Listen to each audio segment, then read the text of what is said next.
আমার মতো কে কে আছো যারা মাছ মাংসর থেকেও এই মাছের তেল আর মাছের ডিম খেতে ভালোবাসো? ছোটোবেলা থেকে আমি এটা ভীষণ প্রিয় খাবার একটা আমার, এখনও। মানে এখন যখন আমি বাজারে যাই, যখন নিজে বাজারে যাই, তখন যদি চোখের সামনে দেখি যে এই রকম মাছের তেল আর মাছের ডিম, আমি সঙ্গে সঙ্গে ওটা আগে নিই, ঠিক আছে? আর এখন তো আমার বর বাজারে যখন যায়, ওকে প্রথম প্রথম বলতে হতো যে তুমি বাজারে যখন যাবে তখন আমার জন্য মাছের তেল আর মাছের ডিম নিয়ে আসবে, কিন্তু এখন আর বলতে হয় না। আজকে ও নিজের থেকে নিয়ে এসেছে, আজকে ও নিজেই নিয়ে এসেছে।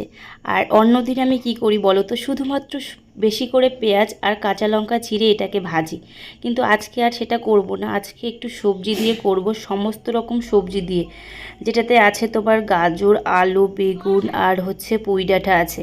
তো যেহেতু পুঁই ডাঁটা আছে সেই জন্য আমি এটার মধ্যে 2-3 কোয়া রসুন দিলাম, কারণ পুঁই ডাঁটা থাকলে সেটার মধ্যে রসুন দিলে বেশি টেস্ট হয়, সেই জন্য বেশিটা দিলাম না। আর এটার মধ্যে জানো তো, যত কম মশলায় রান্না করা হয় তত টেস্ট বেশি, তো সেই জন্য আমি বেশি কিছু দিইনি।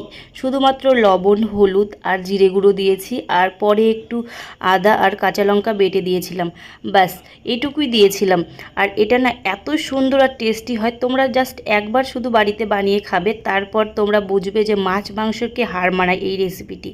দেখো কতটা জল বেরিয়েছিল এইটা থেকে, তো জলটা পুরো শুকিয়ে যাবে, আর তখন বুঝবে যখন তোমার এটা থেকে একদম তেলগুলো মানে ওপর থেকে উঠে আসবে, মানে শুধুমাত্র তেল দেখতে পাবে, জল তো দেখতে পাবে না, পুরো তেল তেল ভাব হয়ে যাবে, সেইটা তখন বুঝবে যে হয়ে গেছে। তো দেখো কেমন লাগছে রেসিপিটি, তোমরা কমেন্টে অবশ্যই বলবে, ঠিক আছে?